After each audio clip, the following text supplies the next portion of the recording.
Mzee, uliniambia nikimaliza shule naruhusiwa kuoa, lakini pia ukanielekeza mwanamke gani wa kuoa. Kwa hiyo mimi nimeshapata mwanamke, nataka ni. Yaani wewe mpata mwanamke unataka kumuoa? Ndio, mwanamke kwa maelezo ulionielekeza yale nimepata. Sasa hizi. Ndio. Na shule si nimeshamaliza, uliniambia nikimaliza shule tunaruhusiwa kuoa. Alafu wewe. Okay, kwa hiyo ukimwoa mwanamke sasa hizi unampeleka wapi? Sasa ulinielekeza, uliniambia nikimaliza shule nimemaliza. Ukioa mwanamke unampeleka wapi wewe? Hapo ulipo unampeleka wapi mwanamke? Si geto. Kwa hiyo unaoa unaolewa? Naenda kukaa naye geto. Alafu unampa nini? Si chakula tunakula hapa nyumbani. Kwa hiyo mimi ninunue chakula nikulishe wewe na mke wako? Sababu uliniambia nikimaliza shule tunaruhusiwa kuoa sasa. Wewe sikiza bwana, usilete mambo kipumbavu hapa bwana. Yaani mimi nitajisikia hasara kabisa.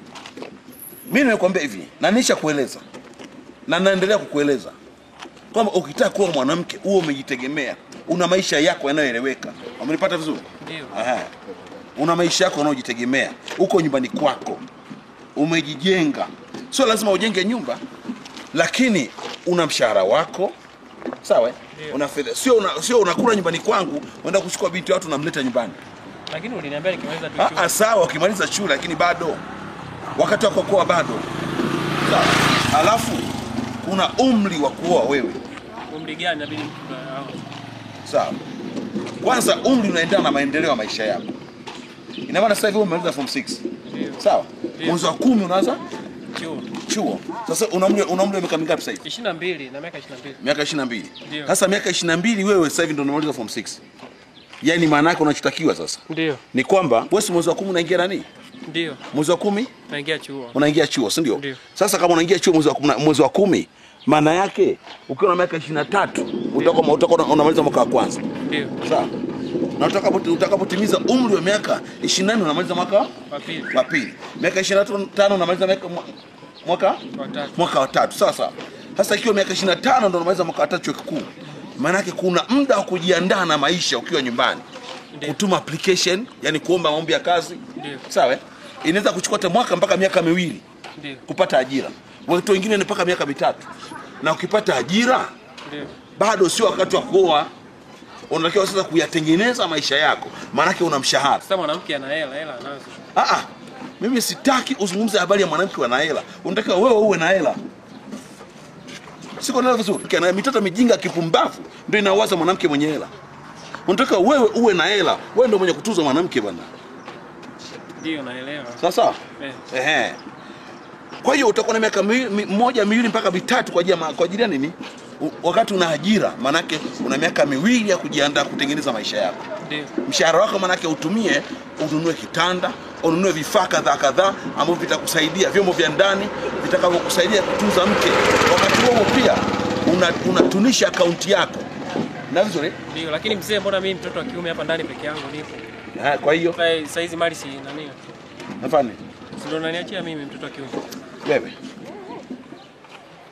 Hivi unanielewa ninachokwambia? Ndio nakuelewa. Unaelewa ninachokwambia? Ndio. Ndio. Unaelewa ninachokwambia? Ndio. Unajua mbona kijika spendi? Mali ya kwangu ni ya kwangu, mali ya kwako ni ya kwako. Mali yangu ni ya kwangu. Ndio. Soma shule bwana. Usilete mambo kijinga. Lakini mzee, mbona unasemaga kitanda chako, geto lako? Kitanda chako kwa sababu unalalia ndani kwangu. Kitanda chako utakuja kuinunua cha kwako ukiwa na mshahara wako. Tena sio kitanda kama hiki, utakuja kununua kitanda ambacho ni super. Sio kama cha wazee wa zamani. Ndio, nimeelewa. Unaelewa vizuri? Kwa hiyo unachotakiwa, niambie, unataka ufanye nini? Nisome. Usome, si ndio? Na ukishasoma nini? Nimalize mpaka chuo. Umalize mpaka chuo alafu uwe na ajira, uwe na maisha yako Lakini mali hizi sio zangu, mniambie. Hizi mali sio za kwako. Mali hizi ni za kwangu mimi. Baada ya hapo utaingia kazini. Ukishafika kazini kuna kujiandaa na maisha. Sawa? Baada ya kujiandaa maisha uko vizuri, ndipo utakapotafuta mchumba.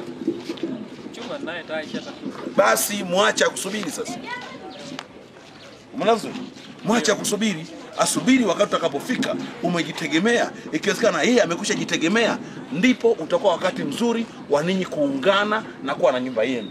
Utamwambiaje sakati mimi nampenda? Mwambiaje nakwambia hivi, wanawake ni wengi bwana wewe. Mbele safari wanawake chuoni utaenda kukutana na warembo wazuri. Sawa? Ndio. Utafika kama ofisini utakutana na warembo wazuri. Ndio. Unaelewa vizuri? Ndio. Huku mitaani utakutana Kwa wewe subiri umri wako uende ujitegemee kimaisha. Baada ya hapo kama huyu atakuwa bado anakuhitaji, utaonana. Na kama imeshindikana basi anapatikana mwingine. Ndio nimeelewa mzee. Kwa mambo yote ulioniambia nimeelewa na tutatekeleza kama ulivyosema. Mimi nashukuru kama umenielewa. That's good. Sawa. Safi. Sawa sawa. Okay, tuendelee na safari.